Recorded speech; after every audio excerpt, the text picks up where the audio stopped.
ಎಲ್ಲರಿಗೂ ನಮಸ್ಕಾರ. ಶಿವಗಿರಿಯಲ್ಲಿ 86 ಅಡಿ ಎತ್ತರದ ಶಿವಮೂರ್ತಿಯನ್ನು ಪ್ರತಿಷ್ಠಾಪಿಸಿ ದಿನನಿತ್ಯ ಪೂಜೆ ಆರಾಧನೆ ಮಾಡುತ್ತಿರುವ ಒಂದು ಪುಣ್ಯ ಸ್ಥಳವನ್ನು ತೋರಿಸುತ್ತೇನೆ ಈ ವಿಡಿಯೋದಲ್ಲಿ.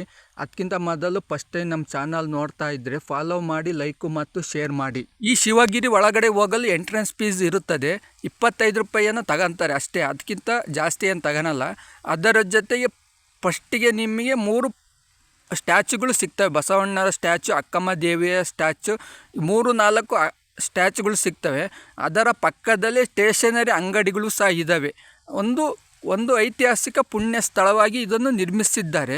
ದಿನನಿತ್ಯ ಇಲ್ಲಿ ನೂರಾರು ಜನರು ಬರ್ತಾರೆ ಸ್ನೇಹಿತರೆ ಈ ಸ್ಥಳವನ್ನು ನೋಡೋಕ್ಕೋಸ್ಕರನೇ. ಏಕೆಂದರೆ 86 ಅಡಿ ಎತ್ತರದ ಶಿವ ಮೂರ್ತಿಯನ್ನು ನಿರ್ಮಿಸಿದ್ದಾರೆ ಅಂದರೆ ಹುಡುಗಾಟ ಅಲ್ಲ. ಆ ಕಾರಣದಿಂದ ಆ ಪ್ರತಿಮೆಯನ್ನು ನೋಡೋಕ್ಕೋಸ್ಕರ ದಿನನಿತ್ಯ ಸಾವಿರಾರು ಜನ ಬರ್ತಾರೆ. ಅದರ ಜೊತೆ ಇಲ್ಲಿ ಒಂದು ಬೃಹತ್ತಾದ ಉದ್ಯಾನವನ್ನು ಸಹ ನಿರ್ಮಿಸಿದ್ದಾರೆ. ಅದರಲ್ಲಿ ರಾಧಾಕೃಷ್ಣ ಅವರ ಸ್ಟ್ಯಾಚ್ಯೂ ಸಹ ಇದೆ ನೋಡಿ ಸ್ನೇಹಿತರೆ. ಇದು ನಮ್ಮ ರಾಧಾಕೃಷ್ಣ ಅವರ ಸ್ಟ್ಯಾಚ್ಯು. ಇಬ್ಬರು ಜೊತೆಗಿರುವ ಒಂದು ಸ್ಟ್ಯಾಚ್ಯೂವನ್ನು ನಿರ್ಮಿಸಿದ್ದಾರೆ. ಅದರ ಪಕ್ಕದಲ್ಲೇ ಒಂದು ಹಸು ಕರಿಗೆ ಹಾಲು ಕುಡಿಸುತ್ತರ ಇರುವ ಸ್ಟ್ಯಾಚ್ಯೂವನ್ನು ನಿರ್ಮಿಸಿದ್ದಾರೆ. ಅದರ ಜೊತೆ ಗಾಡಿನೂ ಇದೆ. ಇಲ್ಲಿಂದ ನೀವು ನೋಡೋಕ್ಕೆ ಹೋಗುವುದು. ಶಿವಗಿರಿಯಲ್ಲಿರುವ ಈ ಸ್ಥಳದಲ್ಲಿ ನೀವು ಶಿವನ ಭೇಟಿ ಆಗಬೇಕಂದರೆ ಮೊದಲು ಪಾದರಕ್ಷೆಗಳನ್ನು ಇಲ್ಲಿ ಬಿಟ್ಟು ಹೋಗಬೇಕಾಗುತ್ತದೆ. ಪಾದರಕ್ಷೆಗಳು ಇಲ್ಲಿ ಬಿಟ್ಟಾಗ ನೋಡಿ ಸ್ನೇಹಿತರೆ, 86 ಅಡಿ ಎತ್ತರದ ಶಿವಮೂರ್ತಿಯನ್ನು ಯಾವ ರೀತಿ ಪ್ರತಿಷ್ಠಾಪಿಸಿದ್ದಾರೆ. ಎಷ್ಟು ಅದ್ಭುತವಾಗಿ ಶಿವಮೂರ್ತಿ ಇದೆ. ಬಿಳಿ ಬಣ್ಣದಲ್ಲಿ ನಿರ್ಮಿಸಿದ್ದಾರೆ ಇದು. ಅದರ ಜೊತೆಗೆ ಇಲ್ಲಿ ಒಂದು ಕೆಳಗೆ ಶಿವಲಿಂಗವೂ ಇದೆ. ಅದನ್ನು ದಿನನಿತ್ಯ ಪೂಜೆನೂ ಮಾಡ್ತಾರೆ.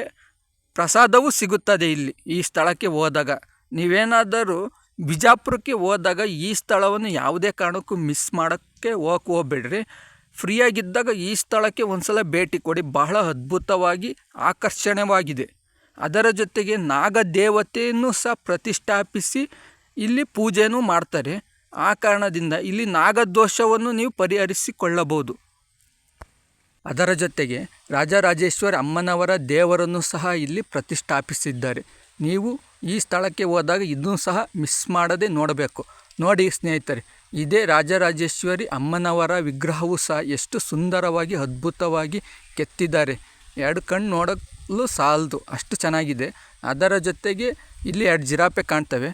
ಮತ್ತು ಇಲ್ಲಿ ದೇವತೆಗಳು ಅಂದಿನ ಕಾಲದಲ್ಲಿ ಯಾವ ರೀತಿ ಇದ್ದು ಅವು ಸಹ ಇಲ್ಲಿ ತೋರಿಸಿದ್ದಾರೆ ನೋಡ್ರಿ. ಎಲ್ಲ ದೇವತೆಗಳು ಸಹ ವಿಗ್ರಹಗಳು ಇಲ್ಲಿದ್ದಾವೆ. ಶಿವ ಇದ್ದ ಮೇಲೆ ಬಸವಣ್ಣ ಇರಲೇಬೇಕಲ್ಲ. ಆ ಕಾರಣದಲ್ಲಿ ಬಸವಣ್ಣನವರ ಸ್ಟ್ಯಾಚ್ಯೂ ಇದೆ. ಮತ್ತು ಇಲ್ಲಿ ಶಿವಗಿರಿ ಸ್ಟೇಷನ್ ಇದೆ. ಇಲ್ಲಿ ಮಿನಿ ಟ್ರೈನಿನ ವ್ಯವಸ್ಥೆನೂ ಇದೆ. ಅದರ ಜೊತೆಗೆ ಸಣ್ಣ ಮಕ್ಕಳು ಆಟ ಆಡಬಹುದು. ಟೈಮ್ ಪಾಸ್ ಮಾಡೋಕ್ಕೆ ಇದು ಒಂದು ಅದ್ಭುತವಾದ ಪಾರ್ಕು. ಆ ಕಾರಣದಿಂದ ಇಲ್ಲಿ ಹೋಗಿ ನೀವು ಗಂಟೆಗಟ್ಟಲೆ ಆಟ ಆಡಲಬಹುದು, ಎಲ್ಲದೂ ಮಾಡ್ಬೋದು.